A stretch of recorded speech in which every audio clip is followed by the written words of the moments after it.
और उसमें cyber commando का कॉन्सेप्ट है माननीय अध्यक्ष महोदय। तो एक आईपीएस और 5 वरिष्ठ अधिकारी, ऐसे 6 लोगों की साइबर 6 महीने की ट्रेनिंग होती है। ये 6 महीने की ट्रेनिंग करके वापस आ गए और अब काम यहाँ पर शुरू करेंगे। अगली बैच जाने के लिए तैयार है माननीय अध्यक्ष महोदय। तो वो स्पेशल जो रिक्रूटमेंट है, जो हमको विशेषज्ञ रखने हैं, उसी स्तर के लोग हमारे पास यहाँ पर हैं। अगली बात एक और आपसे कहना चाहता हूँ कि आपने कहा कि हर जिले में साइबर थाना, ऐसा कहा ही नहीं गया है माननीय अध्यक्ष महोदय। हर जिले में साइबर सेल का गठन जरूर किया गया है। तो साइबर थाना अलग से नहीं है, साइबर सेल का गठन किया गया है। इसमें प्रशिक्षण की प्रक्रियाएं की गई हैं। हमने सीडैक से प्रशिक्षण की प्रक्रिया की है माननीय अध्यक्ष महोदय, I4C से प्रशिक्षण की प्रक्रिया,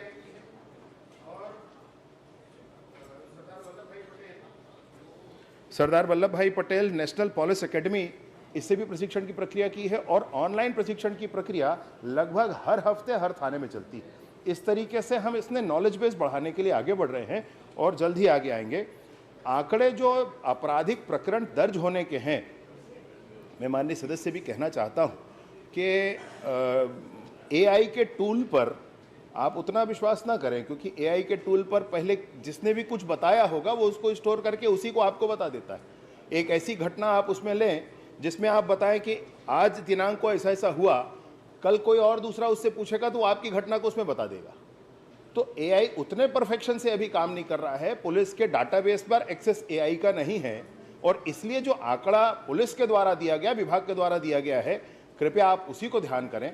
15,000, 16,000 या AI में 18,000 कह दिया गया, तो AI पर वैसा विश्वास ना करें। फिर भी मैं जानना चाहूंगा माननीय अध्यक्ष महोदय, माननीय सदस्य, कि AI का कौन सा टूल यूज करते हैं? मैंने जो प्रश्न किया उसका जवाब मंत्री जी ने नहीं दिया।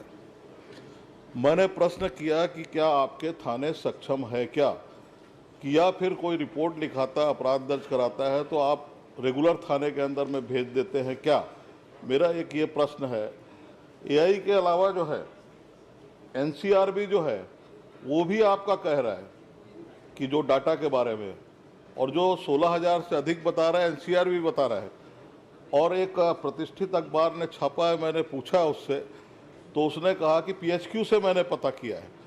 तो ये सारे जो नेशनल क्राइम जो रिपोर्ट है, अगर वो भी गलत है तो फिर आखिरकार ये उसको देता कौन है रिपोर्ट? तो ये थाने का मेरे को की विवेचना करके गिरफ्तार करने के लिए वो सक्षम है क्या? खाली राजधानी का बता दीजिए आप। माननीय अध्यक्ष महोदय, एक साइबर भवन जो मैंने आपसे कहा, जो राज्य स्तरीय थाना है, वहाँ पर पूरे राज्य से कहीं का भी